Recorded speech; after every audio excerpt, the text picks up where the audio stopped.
好，我们来到《奇葩说》第7季现场，现在还是1v1砍半赛。来，我们看下一道辩题是：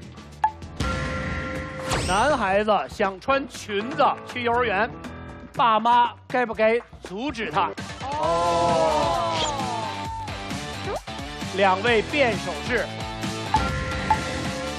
正方 TK， 反方袁琪琪，有请两位。哦，他们俩好搭，他们俩时装周啊！哇，他俩太花了。他们这2个辩题为他量身定做的。好，来介绍一下自己。大家好，我是从幼儿园就要穿裙子的袁琪琪，我是一名服装设计师，谢谢。我是从幼儿园就阻止琪琪穿裙子，到现在都没阻止成功，让她穿上了奇葩说舞台的 TK， 今年18岁，是最小的奇葩，希望大家多多关照，谢谢。你们俩都是18、19岁啊？嗯，对。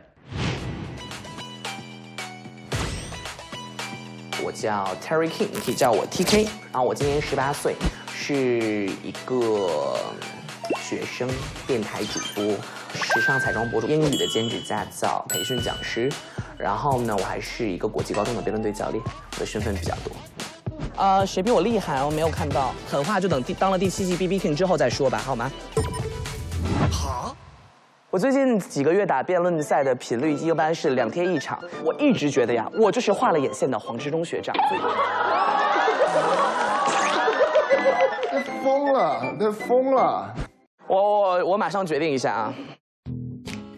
男孩子想穿裙子去幼儿园，爸妈该不该阻止他？不是，那你要哪方啊？我要打反方的。来吧！你想当反方吗？我就是那个爸妈没有阻止我穿裙子的男孩，所以我一定就是这道题，我觉得就是我天选题。大家好，我是袁琪琪，我是一名00后的服装设计师。我就是这样，我拒绝普通。你可以说我好，可以说我坏，你可以说我怪异，但是你就是不能说我普通。我觉得到下一个赛段，刘教授你可以尝试一下这个风格。对呀，我觉得很适合你啊。这是审美恐怖主义，我觉得。琪琪，这样的，如果你能够进到下一关的话，刘老师的造型由你来负责。完全可以啊。我的想法现在绝对不能让你进去。那我就给大家节省时间，好吧？放上 TK。他就是一个很有趣的人，就这孩子就特别想不开，不知道为什么非要考我。我选这道题就是为了我的存在合理性。看到这道题的时候，已经有千言万语在心中了，怎么可能不选它？4位导师，你们有什么想跟2位选手提前交代的吗？琪琪要帮刘老师准备的衣服准备好了吗？我有拿给刘老师，然后刘老师都试了，但是刘老师没有穿，收藏了。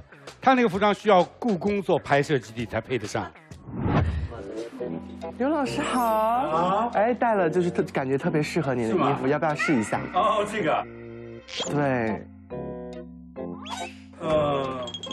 选一套吧，好不好？别的场合试一试。哎呦，可以的，刘老师。来，哎，这个 ，OK。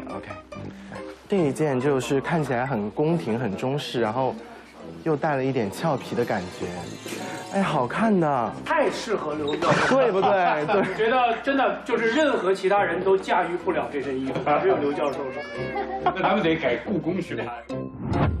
其实很好看，我不知道刘教授为什么没有勇气穿。对，真的很适合教授。刘教授，如果你决定不穿的话，愿意送给薛教授试一下吗？愿意。好啊。可以吗？可以。琪琪可以吗？哎，可以啊，完全可以啊。可以啊。我觉得4位导师可以轮流穿那件衣服，我把你给美的。来，剪刀石头布。好。剪刀石头布。琪琪，你来选边。那我先来吧，好吗？可以。先开先杠，每人3分钟立论。袁琪琪开始。其实呢，大家也能看得出来，我就是辩题当中的这个男孩。大家知道我怎么晋级的吗？没错，因为一条裙子，海选时候穿的裙子，所以我今天好好站在这儿，活在这儿，对不对？有什么大惊小怪的？好，回到辩题，首先我想跟大家说的是，男孩穿裙子真的不是一件多么奇怪的事情。好，我不知道在座各位有没有记忆哈，反正在我小时候，我上幼儿园的时候，很多小男孩在尿裤子之后会直接选择裸奔。那么在幼儿园里边穿一个裙子又算得了什么事儿？而且我们发没发现一个东西，就是为什么你们家会凭空出现一条裙子？当我发现了这个线索之后，我去咨询了我身边大部分有儿子的家庭，发现其实他们偶尔也会主动把小男孩打扮成小女孩，拍下来发到朋友圈，觉得很好笑，对不对？然后现在小孩子自己想穿裙子了，你又要阻止他，是不是有一点前不对后？孩子会不会觉得，妈妈你怎么了？妈妈你是人格分裂了吗？好，我们现在来讲一点点道理。我觉得这道题真正在考验我们的是，作为父母到底该在孩子的世界里边扮演什么样的角色？我认为遇到一个事情，我们告诉孩子这件事情的利与弊，同时让孩子拥有自己选择的权利，这是我们对教育的初心，也是我们对小孩的尊重。因为有时候阻止这个词在孩子心里可能会非常非常的严重。当他感觉到你在阻止他，他会想，妈妈在阻止我，那我这件事一定是做错了。那下次他看到别的女孩在玩洋娃娃，他觉得我不能玩洋娃娃。他看到别的女孩子在跳芭蕾舞，他觉得我不能跳芭蕾舞。那当他看到妈妈在做家务，他会不会就觉得女人就应该做家务？性别刻板印象在这时候就出现了。这个点还可以，这个点可以。我认为每一个父母都想拼尽自己的全力去保护自己的孩子，但是当这种保护变成逼迫，变成阻止，变成孩子一次次无奈的妥协，那你的家就不会再是他温馨的港湾。让我们把选择还给孩子吧，何况他只是想穿一条美丽的裙子而已。最后，我想说一段冯骥才先生的话：风可以吹起一张大白纸儿，但是却吹不走一只蝴蝶，因为生命的力量在于不顺从。谢谢大家。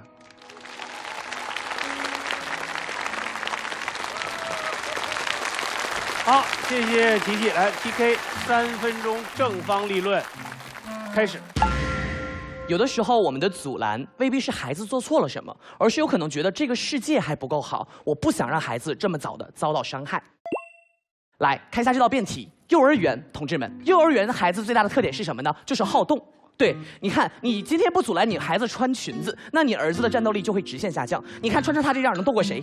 对不对啊？你说，那我就不穿这么张扬的裙子，我穿知性优雅的裙子。不好意思，那你的儿子就会被别人踩着淡黄的长裙，还被薅着蓬松的头发，对吧？一点都不好看。所以我的孩子长得丑无所谓，必须得穿得美。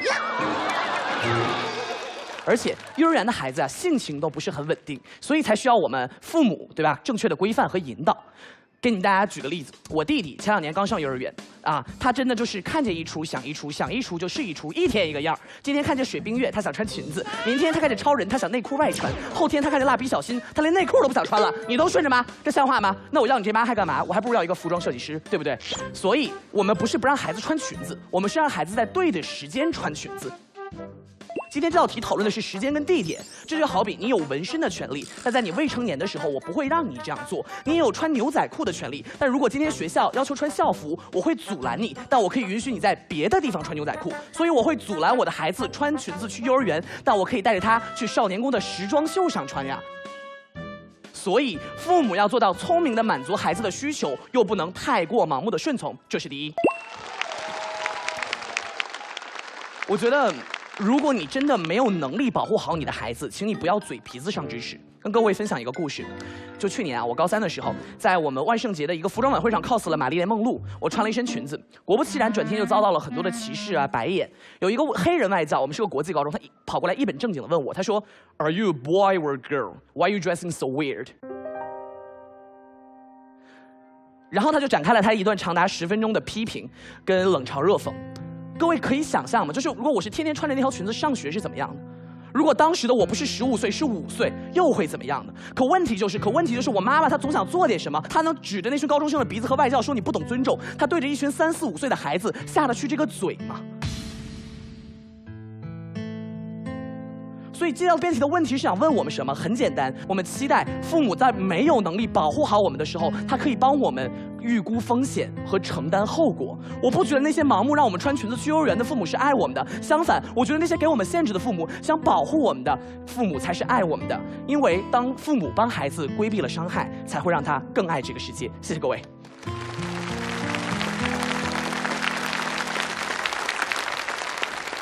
每个人现在有1分钟的开杠时间，先开先杠，袁琪琪开始。你刚才说父母帮我们规避风险、承担后果，但是穿裙子是一个过程，难道不是孩子应该去享受这个过程吗？这个过程有可能是伤害孩子的过程，你为什么不去帮他预估好了这个，把这份伤害预防了，再让孩子去慢慢享受？那假如今天孩子不是穿这条裙子被人歧视，如果他受到这个伤害是因为他长得娘、声音娘，那我们还要带孩子去整容、去做声带手术吗？我们并不需要去迎合外界的眼光和看法，但我可以尽量通过他的行为上让他不受到伤害，又有什么不好？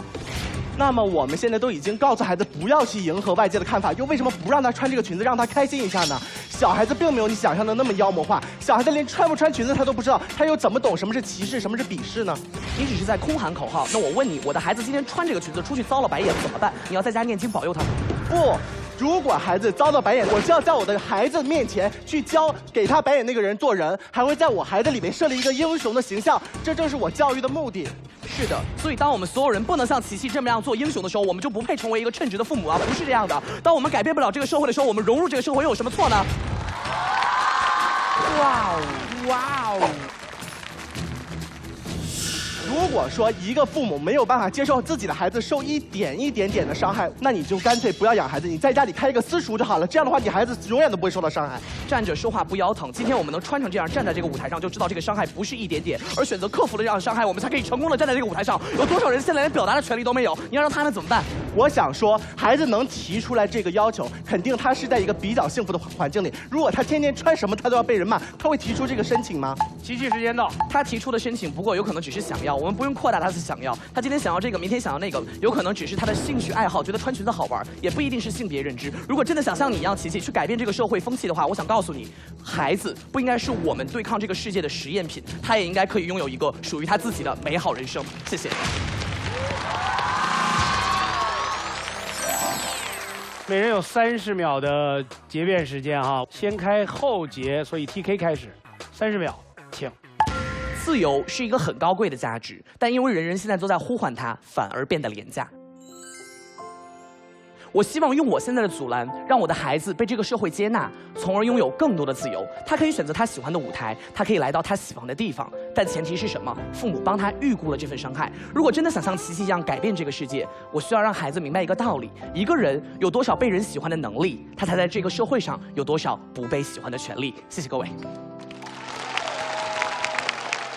好，琪琪30秒。我其实接到这个辩题，我第一时间给我妈打个电话，我跟她说，我说我现在想穿裙子去录节目，然后我说我不担心被人嘲笑或者被人讥讽，我说但我担心的是你的朋友，你们身边的朋友看到了这个会不会不理解你们？但我妈非常坚定地跟我说了一句话，她说她只要我能开心，我能快乐，她什么她都不怕。所以我那一刻我就明白，我能站在这个舞台，绝对不是因为我是一朵温室里的花朵，而是因为我是那个风吹不走的蝴蝶。谢谢。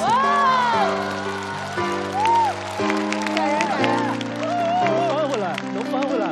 我非常喜欢琪琪讲的一些话，因为他讲一些话是非常真诚的，他可能是跟辩题是最契合的一个人，就他人就是这个辩题。真的吗？这怎么办？很棒，特别棒。来，我们给他们2位投票。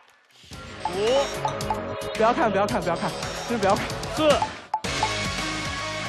3、2、1，锁票。59比41，很小的差距 ，TK 获胜。谢谢老师，谢谢大家。抱一个，抱一下。太棒了，太棒了，太棒了。 2位，一位18，一位19，在讨论男孩子想穿裙子去幼儿园，爸妈该不该阻止他 ？TK 为什么选这个题？因为我觉得我妈其实没有从小阻止我做一些什么，但是我觉得，我没有自己像想象的活得那么好，所以我觉得阻止一回，说不定也会蛮有趣的。我就选了正方。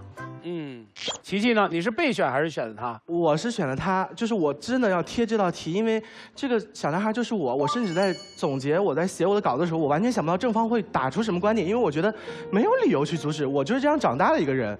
然后，而且，对，就是我感觉我好像全场唯一一个跟说话好像没有什么关系，但我觉得我走到这儿我已经很幸运。我认为我的那份幸运就是我父母给我的自由。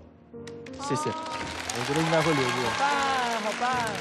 秘密碰到这道题，你会选择正方还是反方啊？我是正方。其实我个人的感觉是，我感觉作为一个成年男性，穿裙子可能会更容易。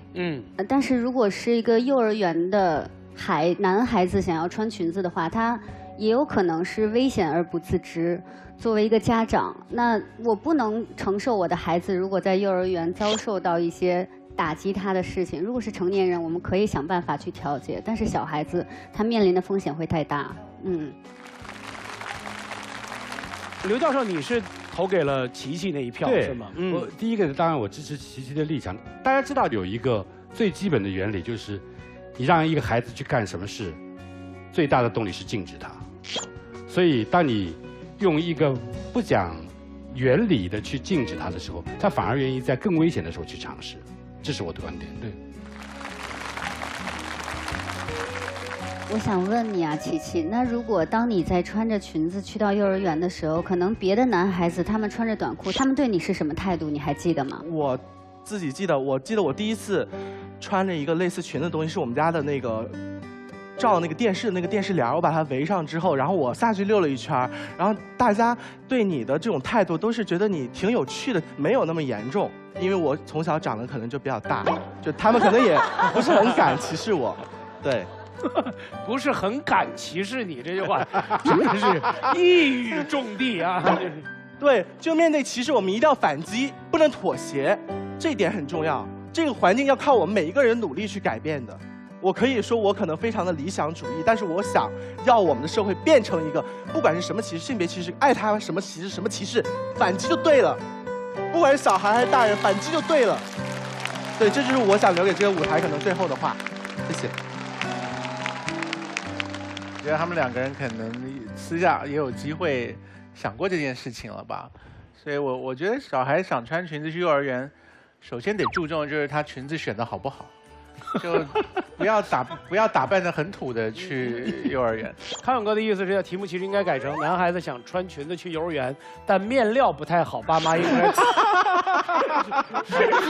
是这个意思，是这个意思。因为你刚刚听到琪琪她穿着围电视机的帘子就去了，就是你不能让小孩自己审美上很混乱的。对。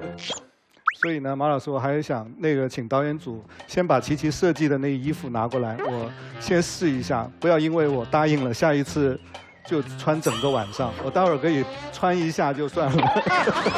你刚才就脑子里就在想这件事情啊。对，我会满足你这个需求。你很不高兴，就是这个衣服只送给了刘教授，而没有送给薛教授。来这样。哦，是好看的，是好看的。请您到现场当中去，来。哇，我真的，我死而无憾，后悔了吧？后悔。很帅，就是霍格华兹学校的教授啊！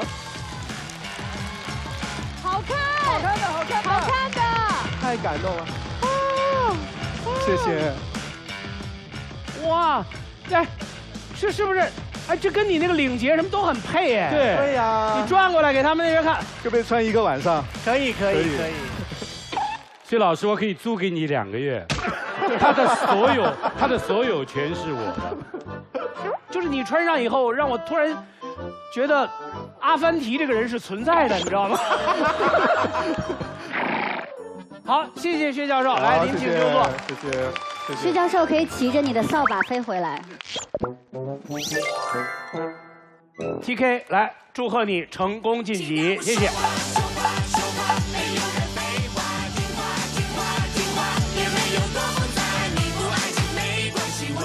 琪琪，让我们看一看有没有壮士留步。3、2、1，山一程，水一程，红尘陪你走一程。谢谢老师，谢谢。不是真的，就是这个壮士留步真的都是壮士啊！真的已经满了，坐不下了。挤。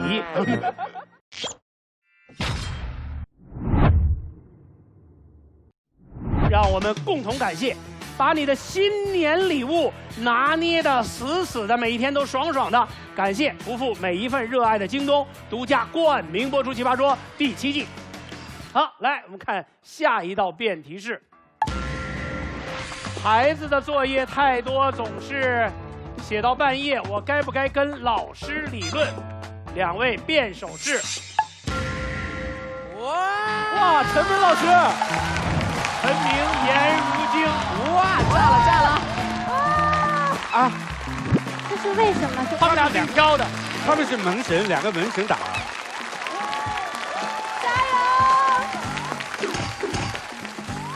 如今站起来挑战陈明的时候，我们所有人都松了一口气。就他们俩神仙打架，我们如果被遭遇他们任何一个，都是个完犊子。两个强力的竞争对手之间战斗了，最起码解救了2个人。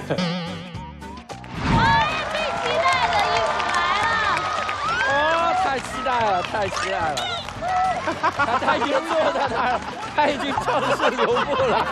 你俩是图啥？好紧张啊！哎呀，我好紧张！要开始了吗？不要吧，再拖一拖吧。各部门准备，陈明试一下自己的话筒。Hello， 大家好，我是陈明，别来无恙。Oh my god， 太多陈明的粉丝了。很煎熬，非常的焦虑，然后很紧张。马上要上场了嘛，还在写结辩，他的结辩现在有6个版本，但是没有一个是100分的。如今你反省一下，反省一下 ，why？ 他已经坐在那儿了，他已经正式留步了。放回 BB King 之夜。奇葩说第5季 ，BB King 是陈明。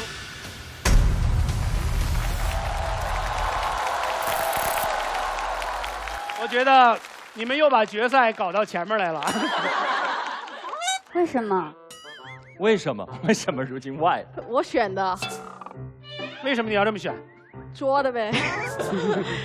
就我就是想挑战一下，就是觉得1v1不能每次都挑战新奇葩，对，应该主动挑战一下老奇葩。毕竟我待了这么多年了，也没有什么作为。对，然后应该如果就是来一个好好的收尾吧。哦，你今天就想要收尾啊？是吧？估计。我就想打一下陈明。加油！颜如晶，你要是今天就收尾了，我们就祝你好自为之，好吧？好自为之。当时选人的时候，你选了陈明，但是陈明好像闪烁其词，一直是想试图躲开这场比赛。对，我非常坚定的拒绝，我说不接受，我不接受，我觉得太残忍了。陈明，你觉得是你对他残忍，还是他对你残忍？就是待会儿肯定互相残忍，我能感觉得到。好。题目是孩子的作业太多，总是写到半夜，我该不该跟老师理论？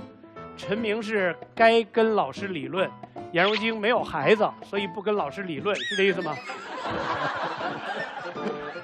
你不能跑我的点。哦，对，好，当我没说过。好，那来吧，剪刀石头布吧。好，陈明胜出，你选择。你选。我选。你先选。那我先说吧，都可以。好，那就3分钟时间，颜如晶开始。好。孩子的作业太多，总是写到半夜。其实这道题目是很复杂的，有很多原因。他为什么会写到半夜？他为什么会作业太多？是不是因为他写慢了？是不是因为他半夜才开始写的？是不是你给他报的补习班太多了，他太忙了？还是说孩子谈恋爱了？但是这个题目什么都没有告诉我们。作为一个辩论员，有一个基本守则啊，没有论据的情况之下是不会去理论的，对吧？太容易被打脸了，这是我第一点。再来，第二个论点是什么呢？对方说：“哎呀，我知道他心疼孩子，但是你心疼孩子，为什么要全班同学和你配合？如果因为你的孩子写作业写得太慢，我们全班都要调配我们作业的进度，那这个教育计划是按谁来改的呢？是按家长的口才吗？那陈明学长肯定占优势了，毕竟你是 BB King。但是其他人可能只是在 BB 了，对不对？所以我们说啊，这对其他孩子是不公平的，这是第2点。那第3点是什么呢？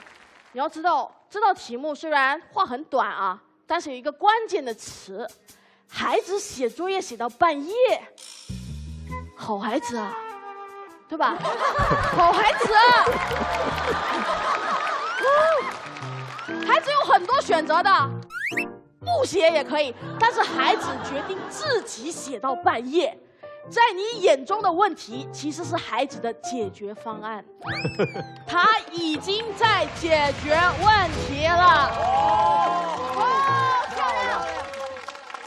他在跟你说，我能自己写，只是我写的慢一些而已。孩子讨厌的是作业吗？不，孩子讨厌的不是作业，孩子讨厌的是家长找老师，老师找家长。你看，小时候家长去找老师说，哎呀，帮我换同桌，因为同桌很调皮，我们就很烦。家长去找老师理论说，哎，不要让他选干部，影响他学习。家长去找老师说，不要让他吃零食，影响他发育。这些都是我们讨厌的。我们长大也一样。如果你的父母去找你的领导说，不要让他加班加得太夜，不要 PPT 太多，那种是家长上门的感觉，是不是想想都要脚趾抠地？所以我们才说，他在自己解决的问题的时候，应该放任他自己解决。如果题目说的是孩子作业太多，写到哭，我觉得你去理论还合理。如果孩子抱怨作业太多，你去理论也还可以。但是题目是什么？孩子在自己解决问题了，但是你不认同。很感人这个点。学习本来就是一项挑战，每个人都有迎接和接受挑战的方法。孩子在用他自己的方法。做父母的应该是表示关心，但是不要随意加戏。我知道每个人都很爱自己的孩子。哇哦，我的金句完全没说，留着吧。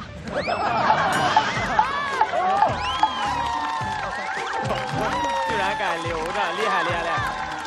棒！时间到，颜如晶本季的金句就是我的金句完全没说，留着吧。好，正方陈明3分钟开始。如今确实有很多困惑，他提到这为什么呢？老师写作业写到半夜，没错，孩子做作业做到半夜是个结果。我跟老师理论就是要找清楚原因，2种可能：作业太多，效率太低。如果作业太多，说明写到半夜不是孩子一个人的问题，很有可能一群孩子都有这个问题。找老师理论的目的是什么？调整一下，量可能有些超了，老师需要知情。做得太慢，效率太低，更要找老师问一问，哎，这段时间的知识点出了什么问题？孩子在理解上为什么有一些困惑？我需要弄明白，所以归根到底，找老师理论，搭起一座桥，搞清楚你刚才所担心的所有的现象背后的真实原因。但是，这是我刚才我所说的所有的都是我内心真实的想法。当我拿到这个题问我老婆的时候，就被非常用力的训斥了。妈妈思考问题的角度跟爸爸完全不一样。妈妈说，这种情况二话不说，必须找老师理论，因为发育。孩子生长激素发育的最高峰期是晚上10点到凌晨1点，但是巧了，他必须在深度睡眠的时候才能分泌生长激素。太坏了！就是为什么我们的孩子一般需要到8到9点上床，然后10点钟进入深度睡眠，因为他才能长身体。我老婆一听说什么就是成绩，这些都是次要的，学习以后都可以赶回来。身体发育的日子过一天少一天，永远追不回来。各位，长期写到半夜，要不要升高了？要不要发育了？我老婆振聋发聩，豁然开朗。但是爸爸和妈妈对这个问题的理解还是有些片面和肤浅，所以这个问题我真正的闪光的获得是问到我的女儿。我女儿是在第1季的时候出生的，第7季的时候上小学了，1年级。然后我就问她，我说你如果就是每天晚上做到半夜，你希不希望爸爸妈妈去跟老师讲？她说之前还真有一段时间经常做到半夜，她希望说为什么？因为她说她做到半夜，第2天就老困。你们觉得很浅？错了，知识点来了，各位。行为主义心理学告诉我，一个人如果老在困的时候学习，未来你一学习就困。呜哟！哇，他好厉害啊！他居然会讲段子，非常震惊，非常震惊，各位。巴甫洛夫的狗狗还记得吗？摇铃铛吃东西流口水，摇铃铛吃东西流口水，摇铃铛不吃东西也流口水。孩子很恐怖的，学习深夜就困，学习深夜就困，之后学习不是深夜也困。条件反射的刺激场形成了。如今你说这是孩子自己选的应对方案，我必须要帮他调整一下。很可怕的，各位，你们未来漫长的人生当中，有无数个一捧起书就会困得午后、清晨或者傍晚，不怪你们，都怪那些童年的深夜。都是那些惹的祸。看完了这个观点之后，内心深受触动，还是孩子有说服力，要找老师理论。谢谢。厉害，太厉害了！哇，听完陈明说的，我恨不得你当我爸爸，真的。我说我现在一敲木鱼就困了，真的。条件反射，你小时候熬夜敲木鱼啊？颜如晶，人家陈明刚才在3分钟立论，你那什么表情？怎么了你？没有，我就没有想到他的点偏成这样，你知道吗？就是为了这个论点熬了很多，觉得他会怎么说，哎，怎么知道他跟我说他困？然后现在非常的崩溃啊，非常是的，因为困才摧毁了对学习的热爱。哎，不可以，还趁机说点了，咋回事呢？好，目前是64比17啊，正方领先。那么先开先杠。颜如晶和陈明各1分钟时间，颜如晶开始。点非常好，点非常好，但是你没有告诉我理论就能解决他困或者解决他发育的问题吗？当然，因为晚上分泌生长激素，10点必须深度睡眠，不能做作业老到半夜。好，拜托，我们大家都没有10点睡过觉的好吗？大家发育的都很好嘛。这就是问题，为什么我们漫长的人生旅程一捧到书老是困，我们总是忘了。症结就在我们童年的时候埋下了康永老师说的那颗小小的种子。不对，其实你找老师理论，老师还是得布置作业，困不困都会怎么解决。哎，巧了，我就是个老师。如果家长经常跟我理论，一个真正的负责任的老师必须问自己，我的量到底合不合适？如果那么多孩子每天都要做到11点半，调整是一个老师的因行之义。我告诉你，跟老师理论还是检验这个老师靠不靠谱很好的机会哦。巧了，我是个学生，我知道困的原因是因为老师太无聊了，这跟我早睡不早睡没有关系。漂亮，困的原因不是老师太无聊了，那是你上课困。回家的时候写到半夜困是自然规律，所以你看，身体要发育，作业要调整，效率要提升，一切从跟老师理论的第一步开始。跟老师理论要解决的是作业的问题，但是你没有回答我这个作业到底要怎么调整。这个作业调整的方法就很多了，3条路。第一条路，增加兴趣。现在小学开始有越来越多玩的过程当中的作业很有趣。第2条路，压缩数量。第3条路，提高孩子的效率，在课堂上强化知识点的输出。如果你更想了解的话，打开作业帮。颜如晶30秒。这人就是搞商务。他就是打得非常的精彩，我当时在上台上是真的太慌了，我腿都软了，你知道。陈明学长刚才所有的论点非常的理想化，但是实际上操作我们都知道，为什么孩子作业还是太多，是因为最后我们还是要高考。我们现在可以玩，我们现在可以发育，我们长得贼高，但是呢，我们最后高考考不好，我们依然会难过。所以作业写到太多是一个既定的事实，孩子已经在努力解决问题，你只看到了孩子要发育的问题，但是没有看到最后成绩的问题。现在的父母真的不顾及成绩吗？我不相信。陈明学长只会在这个台上这么说这段话，但是我不觉得是真的。我也觉得。好，双方时间到。我觉得陈明刚才最后在我的木鱼声中有一个金句，我没有听清楚，劳驾你重新说一遍。想要知道怎么高效学习，点开作业帮 APP。颜如晶，你没有说的金句也是这一句吗？想要知道怎么好好发育，去京东超市买点东西。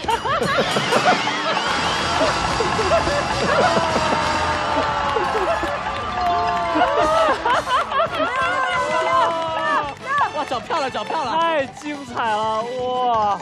啊，每人有30秒的结辩时间，陈明开始。颜如晶刚才说，我真实生活当中不会这么做。其实打了7季了，这一季我有时候也在琢磨，这一季我想来点什么新的玩意儿。我想了一件事儿，我想做知行合一。就这一季，这是第1场，今后如果还有很多，只要是我选的辩题，我选的持方，生活中真实发生，我就把它做到。我女儿现在是1年级，她将来还有12年的时间。如果她长期写作业写到半夜，我把她撂在这儿，所有的我女儿未来的老师听清楚了，我一定会找你们理论。这是一个父亲最真正的责任感。时代已经变了，学习是终身的事儿，好奇才最重要，不要用困扼杀了它。谢谢。呼唤爱又来了。好，颜如晶30秒结辩。说影响发育的是陈明学长的老婆，说会找老师理论的是陈明学长。在这道题目里面，孩子是沉默的，孩子在干什么？孩子在写作业。你觉得想让他长高，可能孩子在乎的是自己作业的成绩。这道题我只是要切切实实地站在孩子的立场，让父母们看到孩子有在自己解决问题。你要关注的是孩子本身喜欢什么。有的孩子喜欢玩，有的孩子喜欢学，他写到半夜，他喜欢学习，尊重孩子。我现在很强。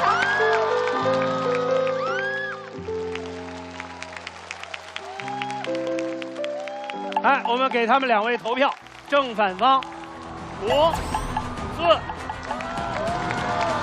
3。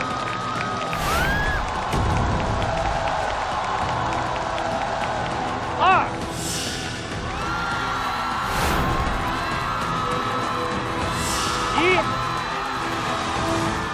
1，53比46。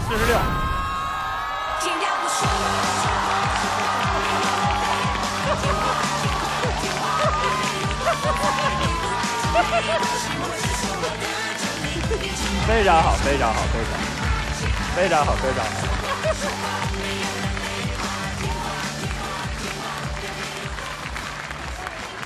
如今的结辩有打到我，而且面对那么强劲的对手，他及时的调整，用自己最擅长的方式做了一个应对。如今的结辩给我说哭了，因为那个特别有画面感，就是一个孩子真的很认真，在父母都睡觉、半夜上厕所的时候，突然看到孩子还在学习，那是他对抗困难的方式。我觉得今天这场比赛真的太典型了，就是充满着烟火气、温暖的如晶和理性冷峻，但是又有温度又有趣味的陈明老师之间的对决。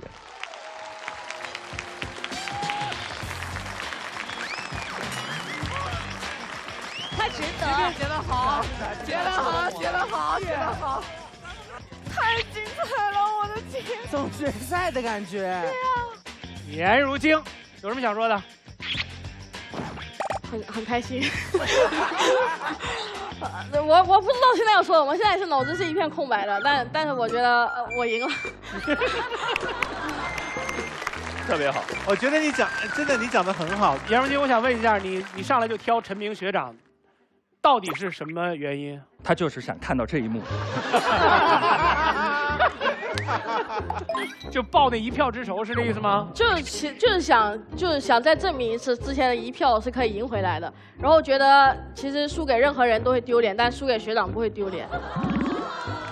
好，那么各位有什么要跟如晶和陈明来沟通的吗？我特别想说这道题，因为如晶讲的特别好，但如晶你确实好像不是有孩子的家长，这是 out of context， 就是离开了实际的处境。我觉得陈明的那个说法非常有理，但是我觉得不够亲切，不如如晶那么亲切。既然跟老师理论有用的话，为什么还会一次又一次的出现孩子们写作业写到半夜的情况发生呢？其实这个论题更容易的做法，就不是跟老师理论，因为这是一个大势所趋。你要跟孩子理论，你就叫他不要成绩那么好，不要那么认真，这是最容易的。这个鼓励是最简单的。而且你们说他们其他人都发育不好了，那我孩子发育好了，不是更好吗？对，这是开玩笑的。但其实我们面对一个规则的时候，真正容易调节的是自己，让自己的孩子有一个很长远的心态。人生是一个很长很长的长跑，他在班里面排第几真的不重要。薛教授，你说的这个期待要达成，要跟老师合作的。不用，比如说跟孩子你十几名就可以了。老师说你怎么能10几名啊？你以前是前5名啊，你不能这样啊。我有一个感受哈，我觉得2位教授其实不见得会去跟孩子、老师理论，但是非常想跟对方理论。就是对，那个没关系啊，既然这一季有2位教授嘛，我们一定会给他们理论的空间，对吧？我就很纳闷，你怎么认为一个一贫如洗，然后自己一无所成又自视甚高的人，在当代社会还有吸引力？你哪来的这种幻觉啊？你说的对，我确实对这种人有长期的激愤和妒忌。为什么经济学家会更容易找到对象？虽然他们不容易保持对象，这个我再跟你说。学哲学的他可以一事无成。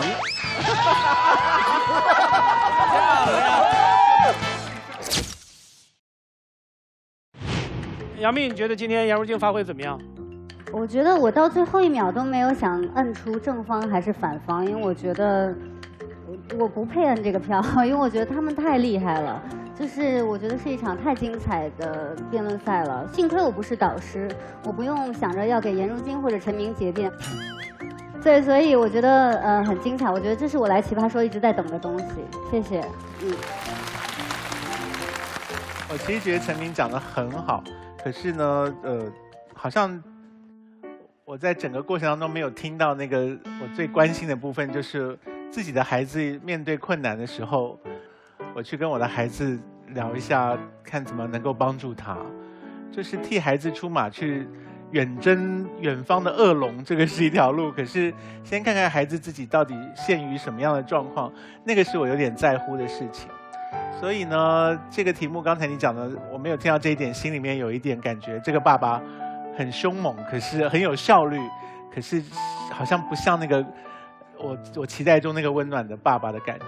然后我觉得你在听颜如晶发表意见的时候，我知道你心里面在想，等一下就是开杠的时候要怎么对付他，所以你就眼睛看着地面，很专心的在听，所以那个风度我觉得很好。然后相对来讲，你在讲话的时候，颜如晶一直用挑衅的表情对着你，然后有一副流氓的感觉在旁边看，说你到底能拿我怎么办？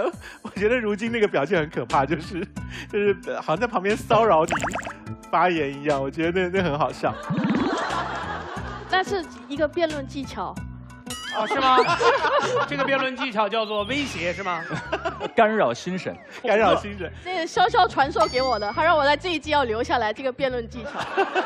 但是刚才听完康永老师之后，我反而有一点往如今那边偏了。就如果现在我选这个辩题，我可能的选的是我不去找老师理论，但我教会孩子让他跟老师理论。对，是让他跟老师打一场辩论赛。是，爸妈不用替孩子做每一件事情。是的。对，这最好的教育就是让他知道他的人生是他的。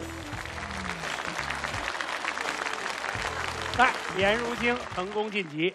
恭喜！太棒了，太棒了，非常非常太棒太棒，2个都很棒。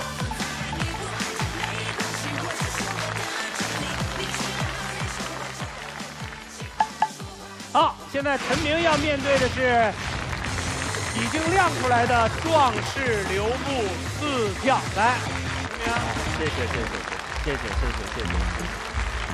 请坐。打得很好，漂亮。壮士们，漂亮，非常厉害，非常厉害。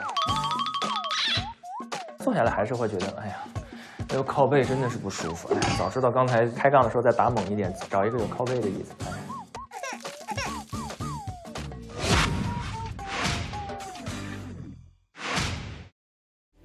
孩子作业太多，总是写到半夜，我该不该找老师理论？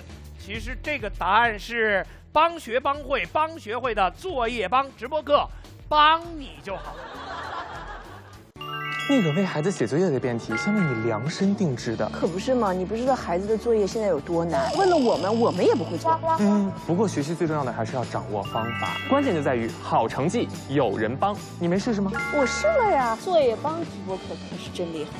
不仅有名师直播授课，课后还有辅导老师答疑。我儿子学习效率变高了，成绩自然就提高了。还有49元的特惠课呢，在京东的作业帮直播课官方旗舰店就能买到。赶快给孩子多抢几节！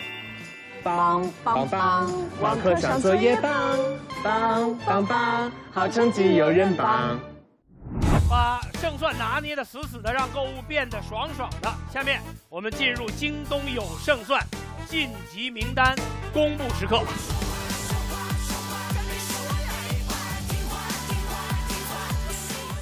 打开爱奇艺 APP 搜索“奇葩说”，更多精彩等你解锁。每周6晚9点，《奇葩有奇迹》爱奇艺 VIP 专享独家海选完整版。奇异果 TV 把视频搞大100倍，看啥奇葩都不累的电视 APP。来随刻 APP 参加“奇葩说不停”视频创作大赛，有机会瓜分10000元奖金。谢谢今天所有现场的观众，谢谢所有晋级奇葩以及待战奇葩，谢谢所有客户，尤其谢谢我们3位导师，1位女神。下期节目再见。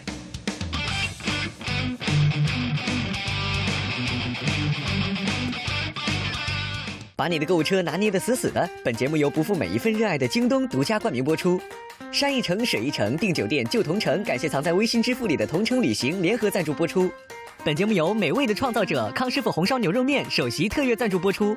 帮帮帮，网课上作业帮。本节目由作业帮直播课特约赞助播出。贝壳 VR 真是好，躺着就能把房找。本节目由特别合作伙伴全是 VR 真房源的贝壳找房赞助播出。只要有它暖肚子，再也不愁过日子。本节目由苏菲会发热的好暖卫生巾行业赞助播出。下载前程无忧517 Job APP， 收获好工作。本节目由前程无忧行业赞助播出。奇葩说第7季初选阶段全部完成，晋级选手已经产生，接下来将开始晋级赛。而屏幕前的你将作为观众团，见证选手们的比赛历程。奇葩说第7季复活榜现已开启，所有观众可通过以下渠道为你喜欢的选手送出胜算，帮助他重返奇葩说赛场。京东有胜算，拿捏死死的。12月19日20点，截止到1月16日24点。方法1：登录爱奇艺账号，普通用户每天拥有1次送出胜算机会，每次可给1位选手送胜算。方法2：爱奇艺黄金 VIP 用户每天拥有2次送出胜算机会。方法3：爱奇艺星钻 VIP 用户每天拥有3次送出胜算机会。方法4：登录京东 APP， 搜索奇葩说，进入复活专区，每位用户每天拥有1次送出胜算机会。参与互动，每天可额外拥有4次送出胜算机会。方法5：登录随刻 APP， 每天额外拥有1次送出胜算机会。方法6：登录爱奇艺泡泡 APP， 每天额外拥有1次送出胜算机会。爱奇艺站内用户每日最多可拥有5次送出胜算机会，并可为同一个选手累计送出胜算。12月26日起新增微博通道，12月26日20点起，截止到1月16日24点，登录新浪微博，每位用户每天拥有1次送出胜算机会。我们将在2021年1月16日24点进行结算，获得胜算数排行第1的淘汰选手可重回奇葩说赛程，直接进入决赛赛段。快来为你心中喜欢的奇葩争取复活资格吧！上爱奇艺搜索奇葩说花絮，观看更多精彩幕后花絮。超多超快超好看，就在爱奇艺 VIP 会员。电视大屏看奇葩说7就用奇异果 TV， 看啥奇葩都不累的电视 APP。来随刻 APP 观看节目精彩短视频，随时随刻精彩一下。上微博搜索话题词奇葩说参与互动，一起线上开杠。上微博搜索话题词奇葩大市场，上传你的精彩视频，有机会在节目中看到自己哦。更多精彩内容尽在新浪娱乐、新浪综艺。上知乎搜奇葩说参与辩题讨论，和知乎答主一起唇枪舌战。百度搜索奇葩说，观看更多精彩内容。上快手搜索奇葩说，更多独家精彩内容抢先看。来新浪新闻客户端，妙言妙语杠上开花，界面新闻提供知识与价值给每一个为了美好生活奋斗的人。荔枝新闻伴你一起看奇葩的世界。下载 Zark 新闻客户端，看最新最快的娱乐资讯。新闻有态度，知识有门路，看知识视频就来网易新闻。上一点资讯 APP 看品质内容，享价值阅读，追节目动态，看新闻上封面。更多节目精彩资讯尽在封面新闻。上虎扑搜索奇葩说和千万 GRS 一起碰撞观点吧。新华网客户端引领品质阅读。来到奇葩说第7季现场，现在还是1v1砍半赛。我表白一定要在一起吗？这种结果导向的爱情观太幼稚了，宝贝。我就问问你们，再有钱还有顾里有钱的吗？那南湘不也泼了他一头红酒，说让他发烂发臭吗？毕竟这道题的前提是还很爱。为什么很爱就不能选择分手？所以我听到的是你的爱已经消散了吗？3、2、1，锁票。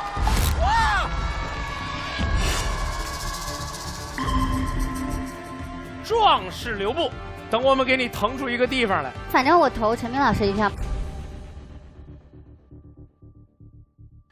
如果你们想看热闹的话，我组织一个热闹给大家看，好不好？2位导师台上请，加油，加油！薛老师加油！因为哲学讲究证实而不讲究证伪，它没那么客观。哲学家最后没什么成果，一事无成，一贫如洗。哦，经济学家他们不容易保持对象，这就是穿着科学外衣的所谓经济学。俗话说就是马后炮，或者叫诡辩家。哦耶！火力全开。我觉得壮士留步这个环节真的是非常有趣，我就感觉大家对于奇葩说的选手真的是非常珍惜，因为觉得每一个人都是非常优秀的选手，然后当不得不去淘汰一些人的时候，是很令人遗憾的。就是幼儿园可不可以穿裙子那个，对于男生来说，就是在幼儿园能不能穿裙子，它是一个。不太方便说的话题，就大家觉得啊，你好奇怪，你为什么要穿裙子？但我觉得这些东西都是可以克服的。更重要的是你自己想要做什么，而不是被性别去限制你要做什么。海外用户下载爱奇艺国际版多语言字幕，更多独家内容抢先看。看奇葩投大屏，电视果投屏才带劲，投屏就用电视果。